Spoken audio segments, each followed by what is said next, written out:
எந்த விஷயங்களும் இந்த அரசாங்கத்திடம் எல்லாரும் கைதட்டி ஓஹோன்னு ஆரவாரிச்சு ஒரு ஆனா சிபிஐக்கு தெரியல எங்க போய்கிட்டு இருக்க நாடு. யாரு?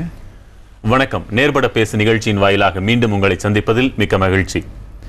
ஹஜ் புனித பயணம் மேற்கொள்ளும் பயணிகளுக்கு வழங்கப்படும் மானியத்தை அடுத்த 10 ஆண்டுகளுக்குள் படிப்படியாக நிறுத்த வேண்டும் என்று மத்திய அரசுக்கு உச்சநீதிமன்றம் அறிவுறுத்தியுள்ளது. உச்சநீதிமன்றத்தின் இந்த கருத்து வரவேற்கத்தக்கதா அல்லது மத சுதந்திரத்தில் தலையிடுவதா என்பதுதான் இன்றைய விவாத பொருள்.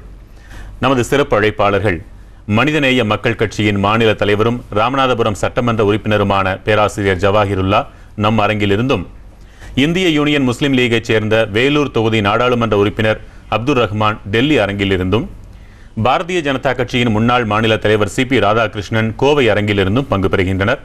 அவர்களோடு நேர்பட பேசலாம். அழைப்பாளர்களுக்கு வணக்கம். வணக்கம். திரு அப்துல் ரஹ்மான் ஐயா வணக்கம். இந்த விவாதத்திற்குள் செல்வதற்கு முன்னால் வணக்கம் சொல்லுங்க. இது போன்ற ஹஜ் புனித பயணத்திற்கு அரசிடமிருந்து மானியம் பெறுவதை இஸ்லாம் ஏற்றுக்கொள்கிறதா?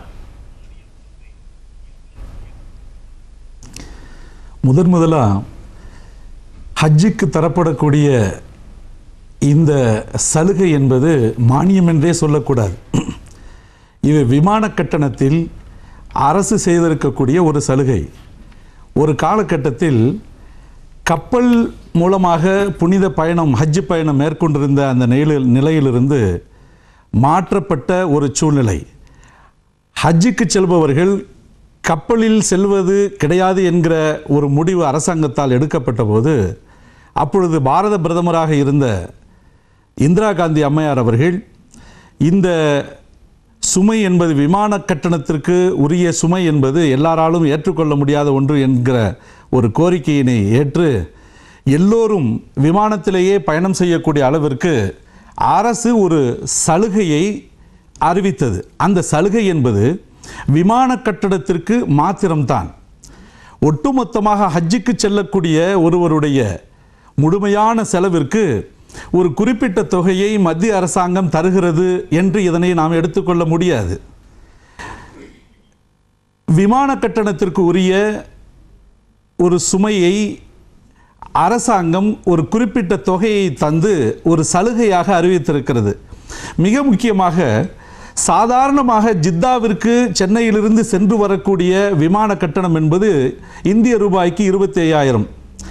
ஆனால் ஹஜ் சீசனில் விமான கட்டணம் என்பது சில முக்கியமான சவுதி அரசாங்கத்தினுடைய கட்டளைகளுக்கு அல்லது ஒரு குறிப்பிட்ட சீரமைப்பு சட்டங்களுக்கு உட்பட்டு அந்த விமான கட்டணம் என்பது ஒவ்வொரு ஆண்டும் அதிகப்படியாக்கப்பட்டே வந்து கொண்டிருக்கிறது.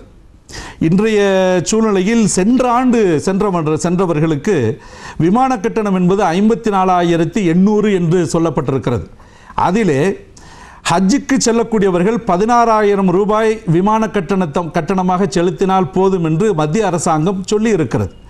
அந்த வகையிலே தான் விமான கட்டணத்தில் ஒரு பகுதியை சலுகையாக அரசாங்கம் அறிவித்திருக்கிறதே அல்லாமல் புனித ஹஜ்ஜுக்கு செல்லக்கூடியவர்களுடைய முழு செலவில் ஒரு பங்கினை தருவதாக மத்திய அரசாங்கம் தருவதாக நாம் யாரும் எடுத்துக்கொள்ளவும் முடியாது. இதனை சப்சிடி என்று சொல்லக்கூடிய மானியம் என்றும் எடுத்துக்கொள்ள முடியாது. விமான கட்டணத்திலே ஒரு சலுகை. உதாரணமாக 50 பேர் கொண்ட ஒரு குழு வெளிநாட்டிற்கு பயணம் செல்லுகிற போது அல்லது ஹஜ்ஜுக்கு பயணம் செல்லுகிற போது நீதிபதிகள் சொல்லியிருக்கிறார்களே, அது குறித்து உங்களுடைய கருத்து என்ன? ரத்து செய்யும்படியாக சொல்லப்பட்டிருக்கக்கூடிய இந்த கருத்து ஏற்றுக்கொள்ள முடியாது. தொடர்ந்து மத்திய அரசாங்கம் தந்து கொண்டிருக்கக்கூடிய விமான கட்டண சலுகை தொடர்ந்து தரப்பட வேண்டும் என்பதுதான் ஒட்டுமொத்தமாக சமுதாயம் எதிர்பார்க்கக்கூடிய ஒன்று. நல்லது ஐயா, மீண்டும் அடுத்த சுற்றில் விவாதிக்கலாம். திரு சிபி ராதாகிருஷ்ணன் ஐயா, உங்களுடைய அடிப்படை கருத்து என்ன? பதிவு செய்யுங்க. ஒரு நேர்மையான சிந்தனையுள்ள இந்திய குடிமகன் இந்த உச்சநீதிமன்றத்தினுடைய தீர்ப்பை மிக மிக வரவேற்பான் என்பதிலே எனக்கு மாற்று கருத்து இல்லை. ஒரு உச்சநீதிமன்றம் இப்படி வரலாற்று சிறப்பு மிக்க ஒரு தீர்ப்பை வழங்கி இருப்பது வரவேற்கத்தக்கதுதான். ஹஜ் பயணம் செல்கின்ற இஸ்லாமியர் என்பது ஒரு தனிப்பட்ட மனிதருடைய கடவுளை பிரார்த்திக்க செல்கின்ற ஒரு விஷயமாகும். இது தனிப்பட்ட மனிதருக்கு ஒரு சலுகையை ஒரு அரசாங்கம் தருவது என்பது ஏற்றுக்கொள்ளக்கூடியதல்ல. அது மட்டுமல்ல, இதே போல இன்றைக்கு பல்வேறு மதங்களிலிருந்தும் கோரிக்கைகள் வந்த வண்ணமாக இருக்கிறது. குறிப்பாக தமிழகத்திலே இருந்து பெத்லகேம் செல்கின்றவர்களுக்கு கூட சலுகைகள் தரப்படும் என்று சொல்கின்றார்கள். அதே நேரத்தில் பல்வேறு இந்து அமைப்புகள் காசிக்கு செல்பவர்களுக்கு சலுகைகள் தர வேண்டும் என்றெல்லாம் கேட்கின்றார்கள். இதெல்லாம் ஒரு தேவையற்ற மதங்களுக்கிடையே ஒரு இறுக்கத்தை தருகின்ற விதமாகத்தான் அமைந்திருக்கிறது. மதம் என்பதும் அந்த மத வழிபாடு என்பதும் ஒரு தனிப்பட்ட மனிதனுடைய விஷயம். அதில் அரசாங்கம் தலையிடுவதோ அல்லது அரசாங்கம் சலுகைகளை தர வேண்டும் என்று எதிர்பார்ப்பதோ நிச்சயமாக நியாயமான கருத்தாக இருக்க முடியாது. இதற்கு பதிலாக எத்தனையோ இஸ்லாமியர்கள், எத்தனையோ கிறிஸ்தவர்கள், எத்தனையோ இந்துக்கள் தங்களுடைய நோயால், கடுமையான நோயால் பாதிக்கப்பட்டவர்களாக இருக்கின்றார்கள். அவர்களுக்கு மருத்துவத்திற்கு முழு சலுகை தருவது என்பது எல்லோராலும் ஏற்றுக்கொள்ளக்கூடிய ஒன்றுதான். இந்த வகையில் இன்றைக்கு உச்சநீதிமன்றம் தந்திருக்கின்ற தீர்ப்பு என்பது ஒரு வரலாற்று சிறப்புமிக்க தீர்ப்பே என்று நான் கருதுகிறேன். தொடர்ந்து விவாதிக்கலாம் ஐயா. வரலாற்று சிறப்புமிக்க தீர்ப்பு, நேர்மையாக சிந்திப்பவர்கள் ஏற்றுக்கொள்ளக்கூடிய தீர்ப்புன்னு சிபி ராதாகிருஷ்ணன் சொல்றாரு. உங்களுடைய கருத்து என்ன? இந்தியா என்ற நம்முடைய நாட்டினுடைய அடிப்படை பண்பாடு என்ன என்பதை புரிந்து கொள்ள மறுத்து சொல்லப்பட்ட கருத்தாக நான் அதை கருதுகிறேன். நம்முடைய நாடு ஒரு மதசார்பற்ற நாடு. ஆனால் அதே நேரத்தில் நம்முடைய மதசார்பற்ற கோட்பாடு என்பது மேற்கத்திய மதசார்பற்ற கோட்பாடிலிருந்து வேறுபட்டது. அங்கே நெகேஷன் ஆஃப் ரிலீஜன், மதங்களை நிராகரிப்பது தான் மேற்கத்திய மதசார்பற்ற கோட்பாடு. இந்தியாவை பொறுத்த வரைக்கும் giving equal respect and rights to all religion, எல்லா மதங்களுக்கும் சமமான உரிமைகளை தரக்கூடிய ஒன்று. இன்றைக்கி இது வரலாற்று சிறப்பு மிகுந்த தீர்ப்பு அல்ல. அதுக்கு நான் காரணங்களை சொல்கிறேன். ஆனால் நம்முடைய மதசார்பற்ற இந்திய அரசு எல்லா மதத்தினர்களுக்கும் அவர்களுடைய திருவிழாக்களை, அதே போல் கும்பாபிஷேகங்களை நடத்துவதற்கு, அமர்நாத்துக்கு புனித யாத்திரை போகக்கூடிய ஹிந்து பக்தர்களுக்கு, மனோசராவருக்கு போகக்கூடிய பக்தர்களுக்கு, அதே போல் லாகூரில் இருக்கக்கூடிய சீக்கிய கோயிலுக்கு போகக்கூடிய சீக்கியர்களுக்கு என்று பல்வேறு வகையான வசதி வாய்ப்புகளை எல்லாம் செய்து கொடுக்கின்றது. ஒரு திருவிழா நடக்குது, கும்பாபிஷேகம் நடக்கின்றது, அல்லது ஒரு கந்தூரி நடக்கின்றது, அல்லது ஒரு கிறிஸ்தவ தேவாலயத்தில் திருவிழா நடக்கின்றது என்றால் அதற்கெல்லாம் இந்த மதசார்பற்ற அரசாங்கம் பாதுகாப்பை அளிக்கின்றது, ஏராளமாக செலவுகளை செய்கின்றது. அதோடு ஒப்பிடும்போது அதே போல் தோழர் சிபிஆர் அவர்கள் குறிப்பிட்டது போல அதிமுக அரசாங்கம் ஆட்சிக்கு வந்த பிறகு ஜெருசலத்துக்கு செல்லக்கூடிய கிறிஸ்தவ யாத்திரிகர்களுக்காக மானியமும் வழங்குவதற்கு முன் வந்திருக்கின்றது. இதெல்லாம் மதசார்பின்மையினுடைய, நம்முடைய இந்தியாவினுடைய உன்னத மதசார்பற்ற தன்மையினுடைய வெளிப்பாடுகளாக இருக்கின்றது. இந்த புரிந்துணர்வும் இந்த ஐக்கியமும் இருக்கக்கூடாது என்று விரும்பக்கூடியவர்கள் தான் இதை வரலாற்று சிறப்பு மிகுந்த தீர்ப்பு என்று குறிப்பிடுவார்கள். இந்த ஹஜ் மானியத்தை என்னுடைய பார்வையில் அதே போல் இந்த ஹஜ் மானியங்கிறது இது மானியம் அல்ல. நம்முடைய வேலூர் நாடாளுமன்ற உறுப்பினர் அவர்கள் தெளிவாகவே அதை விளக்கம் கொடுத்தார்கள். இது பயணிகளுக்கு தனிப்பட்ட முறையில் நீங்கள் ஹஜ்ஜுக்கு போகிறீங்க அதனால் இதை பிடிங்க மானியத்தை என்று கொடுப்பதில்லை. 1.25 லட்சம் ரூபாய் ஒவ்வொரு ஹஜ் பயணியும் ஹஜ் கமிட்டிக்காக செலவு செய்கிறார்கள், கட்டணமாக கட்டுகிறார்கள். அதில் ஒரு பகுதி இந்த விமான பயணம். அது தவிர இவர்கள் அங்கே ஜித்தாவுக்கு சென்று மக்காவுக்கு செல்வது, அங்கு தங்குவது, மதினாவிலே தங்குவது, அங்கே இருக்கக்கூடிய உள்ளூர் பருத்து எல்லாவற்றுக்கும் இவர்கள் அந்த ஹஜ் பயணிகள் செய்யக்கூடிய கட்டணத்திலிருந்து தான் வசூலிக்கப்படுகிறது என்பதையும் நான் இங்கே சுட்டிக்காட்ட விரும்புகின்றேன். இந்த முழு பணமும் ஏர் இந்தியாவுக்கு தான் செல்கின்றது. தொடர்ந்து பேசலாம். ஒரு சிறிய இடைவேளைக்கு பிறகு நேர்பட பேசு தொடரும். எந்த விஷயங்களும் இந்த அரசாங்கத்திடம் எல்லாரும் கைதட்டி ஓஹோன்னு ஆரவாரிச்சு ஒரு ஆனா சிபிஐக்கு தெரியல எங்க போய்கிட்டு இருக்க நாடு. நேர்பட பேசு தொடர்கிறது. திரு சிபி ராதாகிருஷ்ணன் ஐயா, இப்ப ஜவாஹிருல் ஐயா சொன்னது போல மற்ற மதத்தினருக்கும் அந்தந்த மாநில அரசாங்கங்கள் பல்வேறு சலுகைகளை வழங்கி கொண்டுதான் இருக்கிறதுன்னு சொன்னாங்க. அதோடு என்னுடைய கேள்வி, இஸ்லாத்தில் இருப்பதை போல மற்ற மதங்களுக்கு இது போன்ற புனித பயணம், புனித கடமையாக அறிவுறுத்தப்பட்டிருக்குதா? புனித பயணம் அறிவுறுத்தப்பட்டிருக்கிறதா இல்லையா என்பது அல்ல. அறிவுறுத்தப்பட்டிருந்தாலும் கூட அது தனிப்பட்ட மனிதனுடைய ஒரு செயல்பாடாக வழிபாடாகத்தான் இருக்க முடியுமே தவிர அந்த வழிபாட்டை செயல்பாட்டை செய்வதற்கு அரசாங்கம் உதவ வேண்டும் என்று எதிர்பார்ப்பது நியாயமல்ல. இது இயலாதவர்கள் ஏழை எளிய மக்களுக்கு உதவுவது இயற்கை தான். இது அரசு பாராட்டுக்குரிய விஷயம் தானே. இதெல்லாம் ஏழை எளிய மக்கள் எல்லா மட்டங்களிலும் இருக்கிறார்கள். அவர்களுடைய தேவைகள் மிக அதிகமான எண்ணிக்கையிலே இருக்கிறது. குறிப்பாக மருத்துவ உதவிகள் மிக பெரிய அளவிலே தேவைப்படுகிறது. கல்வி உதவிகள் மிக பெரிய அளவிலே தேவைப்படுகிறது. வீட்டு வசதியை பெருக்க வேண்டும். இதுபோன்று வாழ்க்கை அடிப்படை ஆதாரத்தை எல்லா மதத்தினருக்கும் செய்ய வேண்டும் என்பதிலே எனக்கு மாற்று கருத்து இல்லை.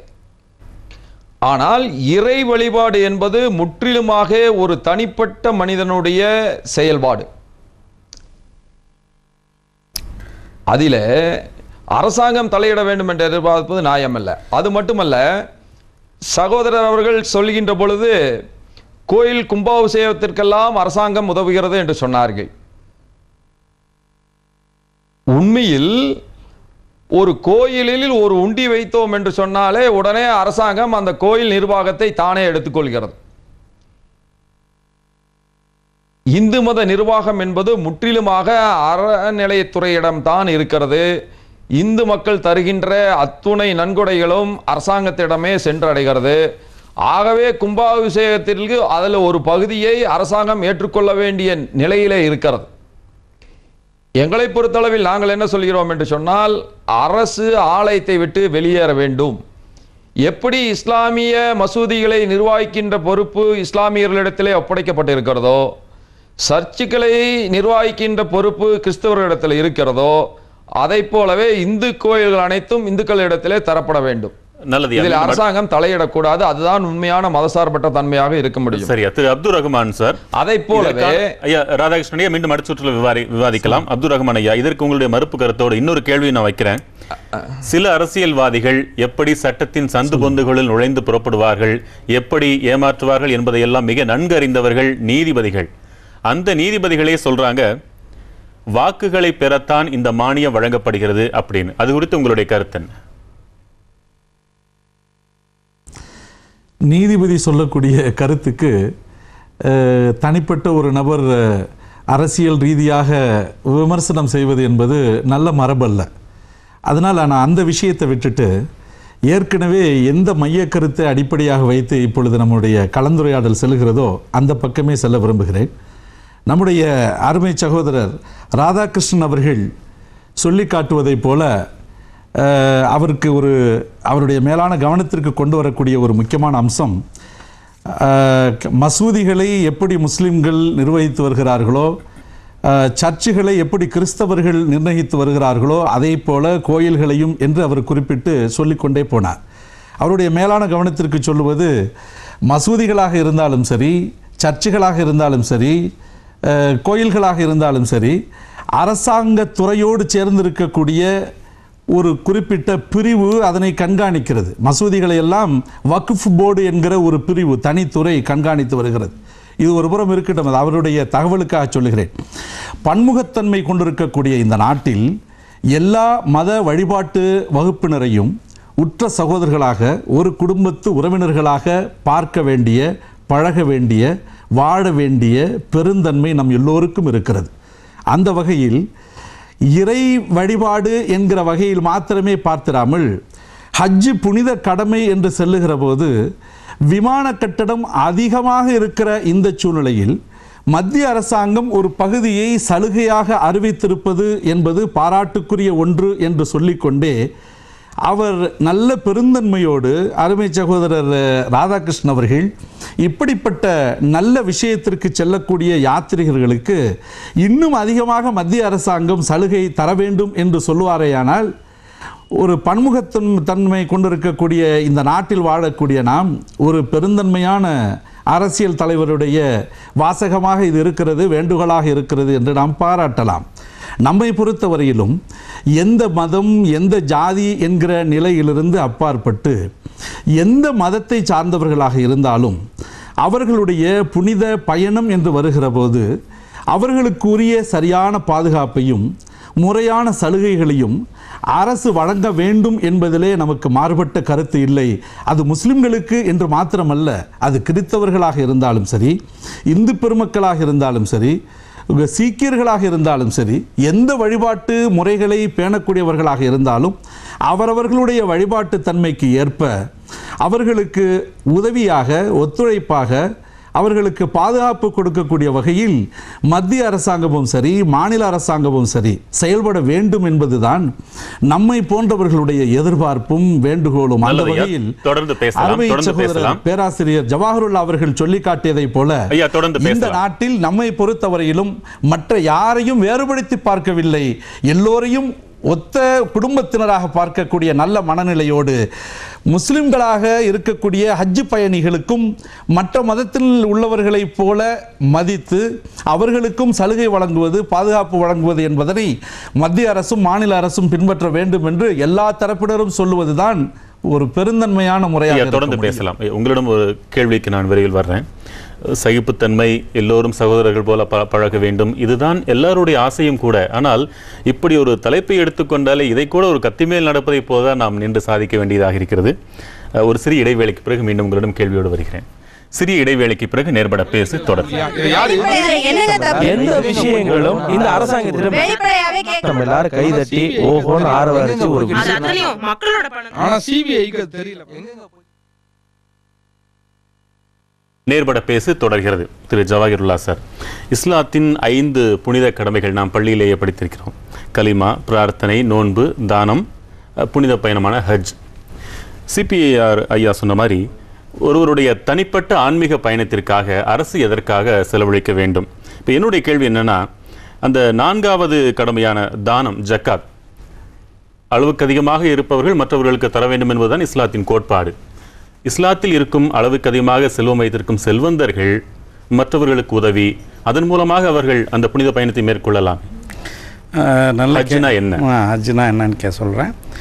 நீங்கள் குறிப்பிட்டது போல் எல்லா முஸ்லீம்கள் மீதும் அவசியமான கடமை தொழுகை. அதே போல் ரமலான் மாதத்தில் நோன்பு இருப்பது உடல் ஆரோக்கியம் உள்ள எல்லா முஸ்லீம்கள் மீதான கடமை. ஜக்காத் என்ற தானம் என்பது ஒரு ஆண்டுக்கு 88 கிராம் மதிப்புள்ள, தங்க மதிப்புள்ள சேமிப்பு ஒருவரிடம் இருந்தால் அதில் 2.5 விழுக்காடு அவர் ஏழைகளுக்கு கொடுக்க வேண்டும். எனவே அது எல்லோரும் மேலேயும் கடமை இல்லை, அந்த செல்வம் உள்ளவர்கள் மீது மட்டும் கடமை. உடல்வாகவும் பண வசதியும் இருக்கக்கூடியவர்கள் மீது ஹஜ்ஜு கடமையாகிறது. இந்த ஹஜ்ஜுங்கிறது அவர்களுக்கு மட்டும்தான் கடமையாகிறது. உடல்வாக இருக்க வேண்டும், அதே போல் அவர்கள் செல்வம் அங்கே போகிறதுக்கான வசதி இருக்க வேண்டும். இந்த ஹஜ் என்பது உலகம் முழுவதும் இருந்து முஸ்லீம்கள் புனித மக்கமா நகரத்திற்கு, சவுதி அரேபியாவில் ஜித்தாக்கு அருகில் இருக்கக்கூடிய புனித மக்கமா நகரத்திற்கு முதலாக ஏக இறைவனை வழிபடுவதற்காக கட்டப்பட்ட அந்த ஆலயத்திற்கு செல்வது தான் ஹஜ். அந்த ஹஜ்ஜுக்கு கௌபத்துல்லா என்று பார்த்திருப்பீர்கள், அது ஒரு இறை இல்லம். அங்கே தொழுகை நடத்துவார்கள், அதை வலம் வருவார்கள். அதை தொடர்ந்து அரஃபாத், மீனா போன்ற இடங்களிலெல்லாம் தங்கி இருக்கக்கூடிய ஒரு கிரியையை எல்லோரும் ஒரே மாதிரியான ஆடை அணிந்திருப்பார்கள். தைக்காத வெள்ளை ஆடையை அனைவரும் அணிந்திருப்பார்கள். அங்கேயே மரணித்தால் கூட அந்த ஆடையோடு பண்ணுவார்கள். உலகளாவிய அளவில் அனைவரும் அவர்கள் எந்த நாட்டை சேர்ந்தவர்களாக இருந்தாலும், எந்த மொழியை பேசக்கூடியவர்களாக இருந்தாலும், எந்த நிறத்து உடையவர்களாக இருந்தாலும் எல்லோரும் ஒரே ஆண் ஒரே பெண்ணிலிருந்து பிறந்தவர்கள். எனவே அனைவரும் சமமானவர்கள் என்ற ஒரு சகோதரத்துவ சமத்துவ மாநாடாக ஹஜ் திகழ்கிறது. இப்போ இந்திய அரசாங்கம் தொடக்கமாக என்னுடைய அருமை சகோதரர், நம்முடைய வேலூர் நாடாளுமன்ற உறுப்பினர் அப்துல் ரஹ்மான் அவர்கள் எப்படி இந்த அரசாங்கம் இந்த ஹஜ்ஜுக்கு உதவி வருவதற்கான வாய்ப்பு எப்படி தொடங்கின்னு சொன்னாங்க. முதல்ல கப்பலில் போகும்போது, கப்பல் நிறுத்தப்பட்ட நேரத்தில் தான் விமானத்தில் போகும்போது அரசாங்கமே முன் அதை கொடுக்கும்போது அது அரசாங்கம் தரக்கூடிய சலுகை என்று சொல்வதை விட நான் உரிமை என்று தான் சொல்வேன். இதனால் மிகவும் பலனடைந்து இருக்கக்கூடிய ஒரு நிறுவனம் இந்தியாவில் இருக்கின்றது என்றால் ஒரு பொதுத்துறை நிறுவனம், அது ஏர் இந்தியா தான். இந்த ஹஜ் சப்சிடி மத்திய அரசாங்கத்தினுடைய ஒரு பாக்கெட்டில் இருந்து இன்னொரு பாக்கெட்டுக்கு போகுது. அதாவது இந்த மானியத்தை வைத்துக்கொண்டு ஏர் இந்தியா ஒரு மாதம் தன்னுடைய ஊழியர்களுக்கும் மற்ற செலவினங்களுக்கும் போகக்கூடிய அளவு கிடைக்கின்றது. எரிபொருள் இருந்தால் தானே எரிபொருள் உண்டு, அதெல்லாம் நான் இல்லை என்று சொல்லவில்லை. மொத்தமாக அவர்களுக்கு இந்த தொகை கிடைக்கின்றது என்பது ஒன்று. இரண்டாவது சார்ட்டர்ட் ஃப்ளைட்ஸை வந்து என்கேஜ் பண்ணுறாங்க. அதனால் உண்மையிலேயே சகோதரர் அப்துல் ரஹ்மான் அவர்கள் குறிப்பிட்டது போல் சென்னையிலேருந்து ஜித்தாலேருந்து சென்னை வருவதற்கு ஹஜ் நேரத்தில் ஒரு 40,000 ரூபா 45,000 ரூபா டிக்கெட் என்றாலும் ஏர் இந்தியா இந்த பயண ஏற்பாடை செய்யும்போது அதற்கு உண்மையிலேயே ஒரு 25,000 ரூபா தான் செலவாகும். அது தவிர இந்த சார்ட்டர்ட் ஃப்ளைட்டில் ரெகுலர் ஃப்ளைட்டில் ஏற்ற மாதிரியான சுமைகளை எல்லாம் ஏற்றாததின் காரணமாக அதிகமாக அந்த சீட்டுகள் அங்கே அந்த லக்கேஜ் வைக்கக்கூடிய இடங்களிலெல்லாம் சீட்டுகளை போட்டுக்கொண்டு அந்த விமானத்தை இயக்கக்கூடிய ஒரு சூழலும், அளவுக்கு அதிகமாக பேசஞ்சர்ஸை பயணிகளை ஏற்றியதின் காரணமாக விமானம் புறப்படாமல் கதவு மூடாமல் இருந்த லிஃப்ட்டில் ஒரு 10 பேருக்கு மேலே 12 பேர் ஏறினா எப்படி லிஃப்ட் இயங்காதோ அந்த மாதிரியான நிகழ்வுகள் எல்லாம் இதில் நடந்திருக்கின்றது. எனவே இந்த மானியம் என்பது இது மானியம் என்று சொல்லக்கூடாது, இது தந்திருக்கக்கூடிய ஒரு உரிமை. இது எல்லோருக்கும் கொடுக்கப்பட்டிருக்கின்றது. தோழர் சிபிஆர் வசதியாக நான் கும்பாபிஷேகத்தை சொன்னதை மட்டும் அவர் சொன்னார். நான் கேட்கின்றேன், மகாமகம் நடக்கின்றது, அரசாங்கம் செலவு செய்யவில்லையா? செலவு செய்ய வேண்டும், செலவு செய்யக்கூடாது நான் சொல்ல மாட்டேன். அமர்நாத்துக்கு போகக்கூடியவர்களுக்கும் மனோசரோவருக்கு போகக்கூடிய யாத்திரிகர்களுக்கும் நிச்சயமாக அரசாங்கம் பாதுகாப்பும் கொடுக்க வேண்டும், அவர்களுடைய எல்லா தேவைகளையும் செய்ய வேண்டும். ஏனென்றால் நம்முடைய மதசார்பின்மை என்பது வேறு. அவர் சொல்றார் இது தனிப்பட்ட விஷயம் என்று. இப்போ வந்து ஒரு மதச்சார்பின்மை, ஐபிஎல் கிரிக்கெட் நடக்குது, அதுக்கு பாதுகாப்பு கொடுப்பதற்காக காவல்துறைக்கு கட்டணம் செலுத்த வேண்டும் என்று சொல்வது நியாயம். அதே நேரத்தில் ஒரு திருவிழா நடக்கின்றது, அங்கே பாதுகாப்பு கொடுக்கக்கூடிய காவல்துறையினர்களுக்கு திருவிழா குழுவினர் வந்து பாதுகாப்புக்கான காசை கொடுக்க வேண்டும் என்று சொன்னால் எப்படி தவறோ அதுபோல் தான் தோழர் சிபிஆருடைய வாதம் அமைந்திருக்கின்றது என்பதை பதிவு செய்ய விரும்புகிறேன். சிபிஆர் ஐயா, உங்களுக்கு மாற்று கருத்து இருந்தால் பதிவு செய்யுங்க. அவர் நடுநிலையோடு நான் சொன்ன கருத்துக்களுக்கெல்லாம் எனக்கு பன்முகமே இல்லை என்பதை போல ஒரு வாதத்தை வைப்பதை நிச்சயமாக நடுநிலையாளர்கள் யாரும் ஏற்றுக்கொள்ள மாட்டார்கள். நான் எந்த இஸ்லாமியரும் மெக்காவுக்கு செல்லக்கூடாது என்று சொல்லவில்லை, அவர்களுடைய உரிமையிலே தலையிட வேண்டும் என்று சொல்லவில்லை. அதே போல நான் சொல்வதிலும் இந்த ஹஜ் பயணத்திற்கு தரப்படுகின்ற சலுகையை நிறுத்த வேண்டும் என்று உச்சநீதிமன்றம் சொல்லி இருப்பது ஒரு ஓட்டு வங்கியை அடிப்படையாக கொண்டு செயல்படுகின்ற அரசியல்வாதிகளுக்கும் அரசியல் கட்சிகளுக்கும் தரப்பட்டு இருக்கின்ற சம்மட்டி அடியாகவே நான் கருதுகிறேன். என்னுடைய வாதத்திலேயே நான் சொன்னேன், அமர்நாத் செல்கின்றவராக இருந்தாலும் பெத்லகேம் செல்கின்றவர்களாக இருந்தாலும் அது மெக்காவுக்கு செல்கின்றவர்களாக இருந்தாலும் அவரவர்களுடைய சொந்த செலவில் செல்ல வேண்டுமே தவிர அவர்களுக்கு அரசாங்கம் உதவிகளே அளிக்கக்கூடாது என்பதுதான் என்னுடைய வாதம். ஏதோ அமர்நாத்துக்கு செல்பவர்களுக்கு மட்டும்தான் நீங்கள் சலுகை அளிக்க வேண்டும், மெக்காவுக்கு செல்கின்றவர்களுக்கு சலுகை அளிக்கக்கூடாது என்று நான் எந்த இடத்திலுமே சொல்லவில்லை. இரண்டாவது, பாதுகாப்பும் சலுகையும் வெவ்வேறானவை. பாதுகாப்பு என்பது ஒவ்வொரு இந்திய குடிமகனுக்கும் இந்திய அரசாங்கமும் மாநில அரசாங்கங்களும் தருவதற்கு கடமைப்பட்டிருக்கின்றன. பாதுகாப்பு இல்லாமல் ஒரு மனிதனுடைய வாழ்வு அழிந்து விட வேண்டும் என்று யாரும் சொல்ல முடியாது. எத்தனையோ மத ஊர்வலங்கள், இஸ்லாமிய ஊர்வலமாக இருந்தாலும் சரி, கிறிஸ்துவ ஊர்வலமாக இருந்தாலும் சரி, இந்துக்களினுடைய ஊர்வலமாக இருந்தாலும் அதில் காவல்துறையினர் பாதுகாப்பிலே ஈடுபடுகின்றார்கள். அது தொன்று தொட்டு நடைபெற்று வருகின்ற ஒன்று, அது தொடர்ந்து நடைபெற வேண்டும். அதிலேயே எனக்கு மாற்று கருத்து கிடையாது. நான் ஏதோ கோயில் திருவிழாக்களுக்கு மட்டும்தான் காவல்துறையினுடைய பாதுகாப்பு தரப்பட வேண்டும், இஸ்லாமியர் ஊர்வலம் சென்றால் பாதுகாப்பே தரப்பட வேண்டியதில்லை என்று சொன்னதை போல சகோதரர் அவர்கள் நேர்மையை, ஒரு நடுநிலையான சிந்தனையை சந்தேகிக்கின்ற போக்கு சரியானதல்ல. அதே நேரத்தில் இறை வழிபாடு என்பது ஒரு தனிப்பட்ட மனிதனுடைய விஷயம். நடுநிலையான போக்கு என்று சொல்வதை விட நான் என்ன இறை வழிபாடு என்பது ஒரு தனிப்பட்ட மனிதனுடைய சொந்த விருப்பு வெறுப்புகளுக்கு உட்பட்டது. அதற்கு செக்யுலரிசம் என்று வந்தாலே, செக்யுலரிசம் என்பது இறை வழிபாடு கூடாது என்று சொல்வது அல்ல. அதான் நானும் சொல்றேன். அதே நான் அவருடைய கருத்தில் நான் முழுமையாக உடன்பாடு கொண்டிருக்கிறேன். அதே நேரத்தில் அவர் வக்ஃப் போர்டை பற்றி சொன்னார்கள். நான் அவரிடத்திலே கேட்க விரும்புவதெல்லாம் வக்ஃப் போர்டு எப்படி நிர்வகிக்கப்படுகிறதோ அது போலதான் அறநிலையத்துறையினுடைய தலையீடுகள் இந்து மதத்தை பொறுத்தளவில் இருக்கிறதா?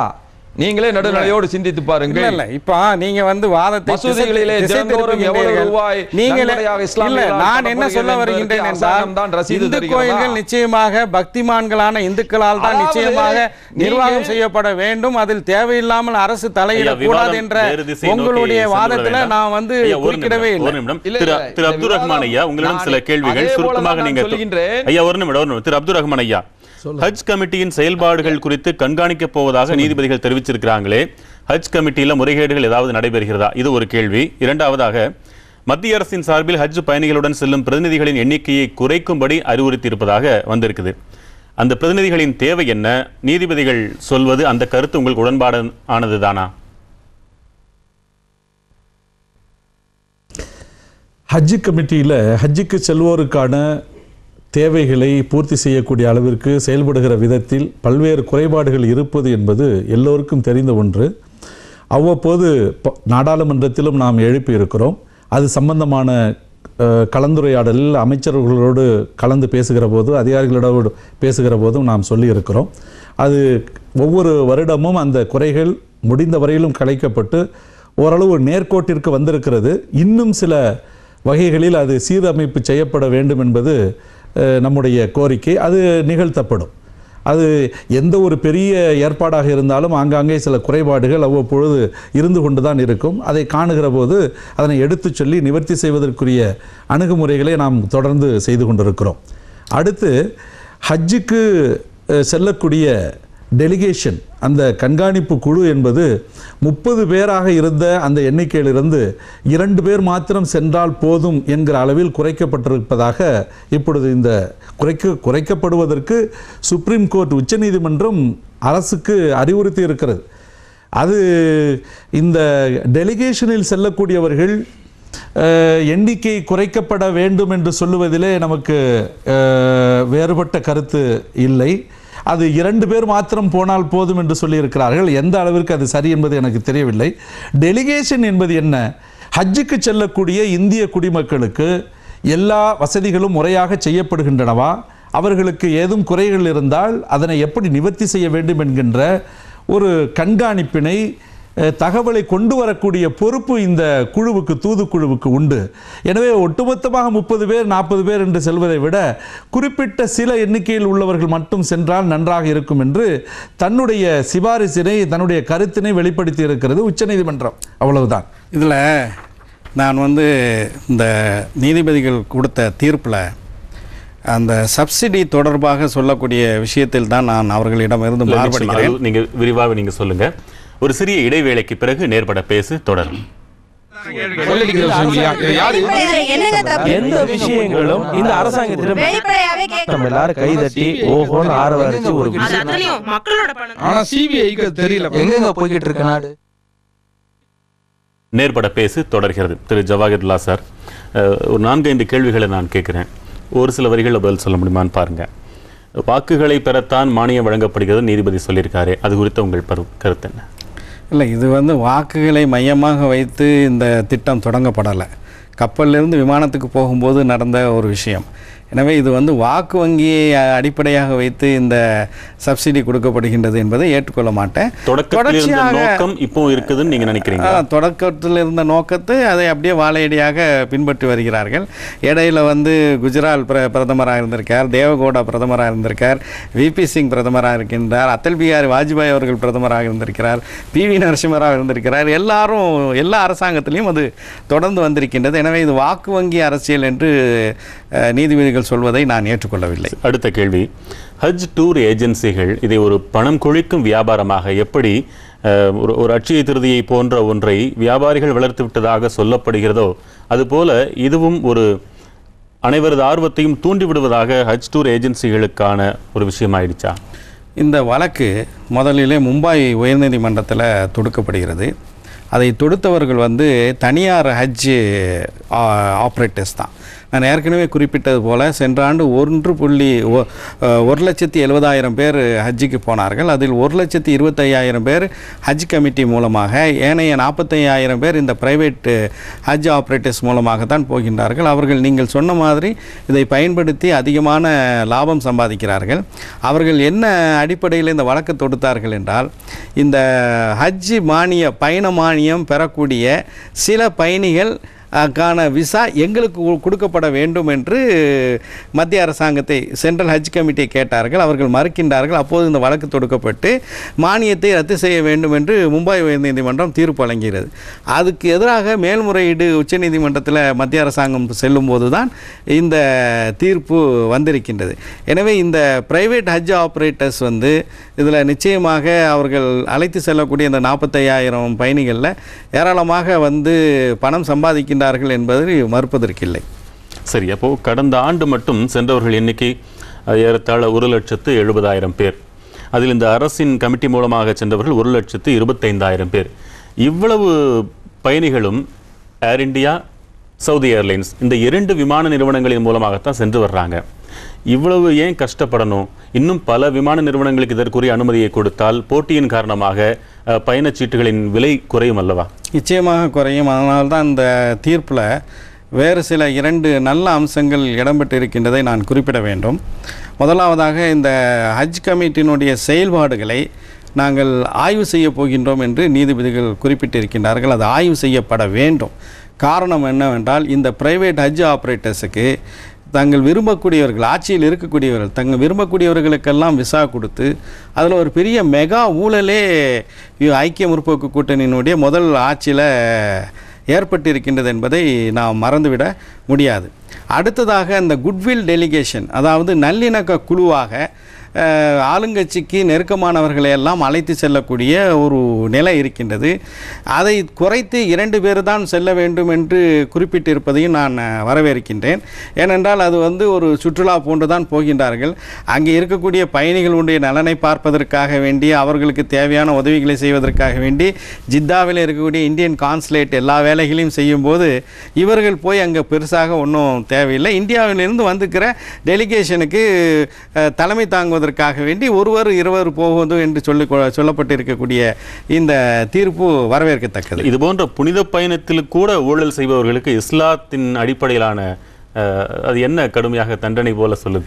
நிச்சயமாக இந்த உலகத்தில் செய்யக்கூடிய ஒவ்வொரு செயலுக்கும் இறைவனிடம் பதில் சொல்லி ஆக வேண்டும் என்பது இஸ்லாத்தினுடைய அடிப்படை கோட்பாடாக இருக்கின்றது. அந்த அடிப்படையில் இவர்கள் ஊழல் செய்யும்போது ஊழலை நிச்சயமாக இஸ்லாம் அங்கீகரிக்கவில்லை. அவர்கள் இறைவனிடம் கடுமையாக தண்டனை பெறக்கூடியவர்களாக தான் இருப்பார்கள். சரி, திரு அப்துல் ரஹ்மான் ஐயா, உங்களுடைய நிறைவு கருத்துக்களாக நீங்கள் எதை பதிவு செய்ய விரும்புகிறீங்க? சொல்லுங்க.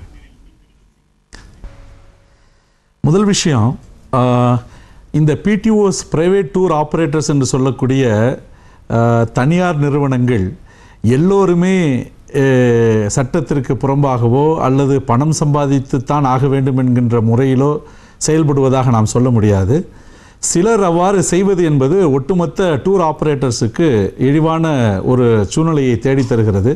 எத்தனையோ பிரைவேட் ஹஜ் ஆப்ரேட்டர்ஸ் மிக நல்ல முறையில் ஹாஜிகளை அழைத்து சென்று நல்ல செலவு செய்து மருத்துவ வசதி, உணவு வசதி, தங்கும் இருப்பிட வசதி, சுற்றி காண்பிக்கக்கூடிய வசதி என்கிற வகையிலெல்லாம் நன்கு சரியான முறையிலே செயல்படுத்தக்கூடிய குழுவினர்களும் இருக்கத்தான் செய்கிறார்கள். அதையடுத்து நம்முடைய ராதாகிருஷ்ணன் அவர்கள் சொல்லுவதைப் போல இதை ஒரு தனிப்பட்ட மத சாராருக்கு இருப்பது மற்ற சாரார் விரும்புவதில்லை என்பதை போன்ற ஒரு தோற்றத்தை தருவது என்பது நமக்கு ஒரு துரதிர்ஷ்டவசமான சூழ்நிலையாக தெரிகிறது. நம்மை பொறுத்தவரையிலும் எந்த மத வழிபாட்டு கொள்கைகளில் இருப்பவர்களாக இருந்தாலும் அவர்களுடைய புனித காரியங்களை செம்மையாக செயல்படுத்துவதற்கு அரசு ரீதியான உதவிகள், ஒத்துழைப்புகள், ஒருங்கிணைப்புகள் என்பது எல்லா தரப்பு மக்களுக்கும் தரப்பட வேண்டும் என்பதுதான் நல்ல தார்மீகமான நல்ல எண்ணம் உள்ளவர்களுக்குரிய வெளிப்பாடாக இருக்க முடியும். அந்த வகையில் ஹஜ்ஜை பொறுத்தவரையிலும் ஹஜ்ஜுக்கு செல்லக்கூடிய பிரயாணிகளுக்கு இந்த விமான கட்டணத்தில் தரக்கூடிய அந்த சலுகை, நம்முடைய பேராசிரியர் ஜவஹருல்லா அவர்கள் சொல்லியதைப் போல சலுகை என்பதனை விட உரிமை என்றே சொல்லலாம். அந்த உரிமையை நிலைநாட்டுவது என்பது நம்முடைய அரசாங்கத்தினுடைய கடமை. அதே போல மற்ற வகுப்பினருடைய இந்த புனித காரியங்களுக்கு அரசு எந்தெந்த வகைகளில் நல்ல ஒத்துழைப்பை, சலுகைகளை, உரிமைகளை வழங்க வேண்டுமோ அந்த வகைகளில் வழங்க வேண்டும் என்பதுதான் நம்முடைய கோரிக்கை. முஸ்லிம்களுக்கு மாத்திரமல்ல, அது எந்த வகுப்பினருக்குரியதாக இருந்தாலும் எல்லா வகுப்பினரும் சேர்ந்து குரல் கொடுக்கக்கூடிய சகோதரத்துவ வாஞ்சமிக்க குரலாகத்தான் இது இருக்க முடியும். இதனை பொறுத்தவரையிலும் ஹஜ்ஜுக்கான விமான சலுகை கட்டணம் குறைக்கப்பட்டு அல்லது நீக்கப்பட வேண்டும் என்கின்ற இந்த உச்சநீதிமன்றத்தினுடைய அறிவுறுத்தலை நானும் நம்முடைய பேராசிரியர் ஜவாஹருல்லா அவர்களும் மறுத்து இதை தொடரச் செய்ய வேண்டும் என்று எந்த வகையிலே சொல்லுகிறோமோ அதைவிட மிக அழுத்தம் கொடுத்து சொல்ல வேண்டிய பொறுப்பு நம்முடைய ராதாகிருஷ்ணன் போன்ற நல்ல மூத்த அரசியல் கட்சி தலைவர்களுடைய கடமையாக இருக்க முடியும். நிறைவாக நான் சொல்லுவது பெருந்தன்மையோடு நிறைவாக சொல்ல வேண்டிய ஒரே ஒரு விஷயம், இந்த விமான கட்டண சலுகை உச்சநீதிமன்றம் அறிவுறுத்தியதைப் போல அது நிறுத்தப்படுமேயானால் ஒட்டுமொத்த முஸ்லிம் சமுதாயம் மாத்திரமல்ல, எல்லா சமுதாயத்தினுடைய நல்ல பெருந்தன்மை கொண்ட மக்களுக்கு மத்தியிலே இது ஒரு பெரிய ஏமாற்றத்தை கொடுக்கக்கூடியதாக இருக்கும்.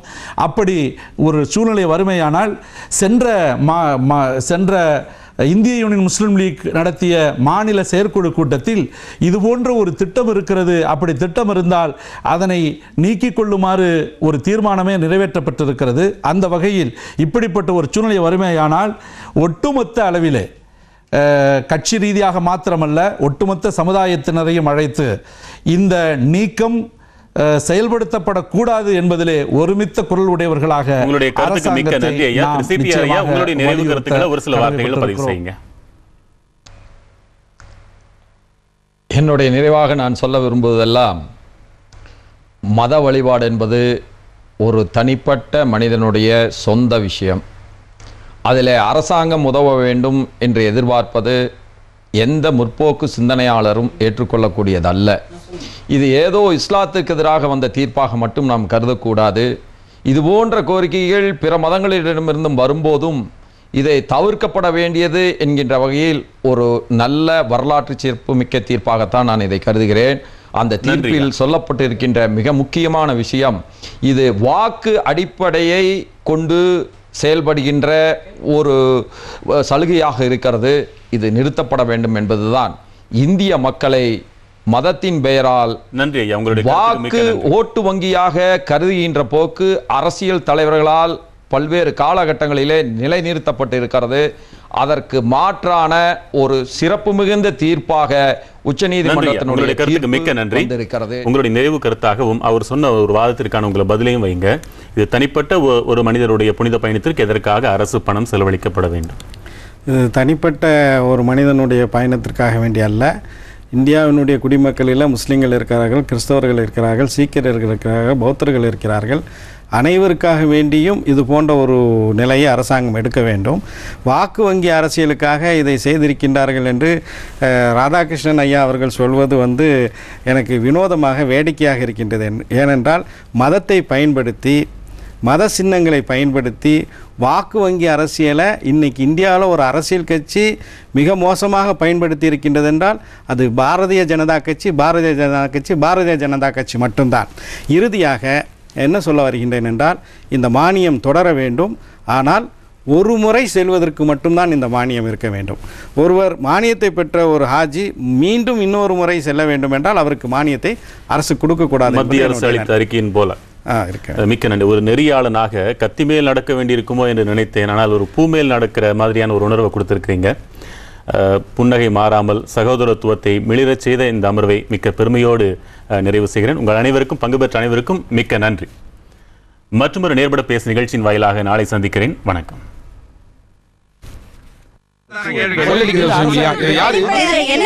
எந்த விஷயங்களும் இந்த அரசாங்கத்திடம் நம்ம எல்லாரும் கைதட்டி ஓஹோன்னு ஆரவாரிச்சு ஒரு மக்களோட பணம். ஆனா சிபிஐக்கு தெரியல எங்க போய்கிட்டு இருக்க நாடு.